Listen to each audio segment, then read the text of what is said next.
بڑا ذخیرہ ہماری جو محفل میں بھی خاص طور پہ سما کی محفلوں میں بھی پڑھا جاتا ہے وہ ایک عارفانہ رنگ کا ہے. تو اس وجہ سے میں چاہ رہا تھا کہ اس پہ تھوڑی سی ایک روشنی آپ ڈال دیں.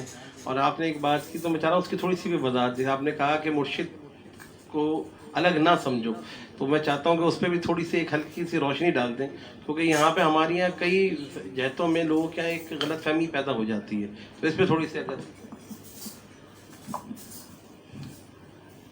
دیکھیں، مرشد کو میں نے وہ شعر پڑھا نا، یہ مولانا روم کا ہے، کر جدا بینی ز حق کے تو خواجہ رہا، گم کرد ہم متن و ہم دیوا جا رہا. کہ اگر تو نے اپنے خواجہ کو حق سے جدا جانا تو پھر آپ نے راہ کو، مطلب آپ جب اپنے شیخ کے پاس گئے ہیں تو مقصد کیا ہے؟ مرشد کے پاس جانے کا مقصد یہ ہے کہ یہ موصل الی اللہ ہے، یہ اللہ سے ملانے والا ہے.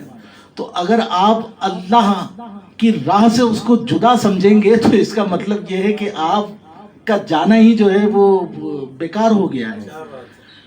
تو آپ نے پہلے یہ طے کرنا ہے کہ یہ راہ حق پر ہے، یہ راہ راست پر ہے. آج کے دور میں تو پیران اعظام کی، مرشدان اعظام کی اور مشائخ اعظام کی، کچھ کلاہوں کی کوئی کمی و بیشی نہیں ہے. لیکن یہ ہے کہ اگر جیسا کہ داتا صاحب کی جو کتاب ہے کشف المحجوب، تو اس کا مطالعہ کیا جائے اور اس کتاب کو اپنا رہبر بنا کر پھر شیخ کی تلاش میں جائے، تو آج کے دور میں بھی لوگ موجود ہیں اور پیران اعظام موجود ہیں.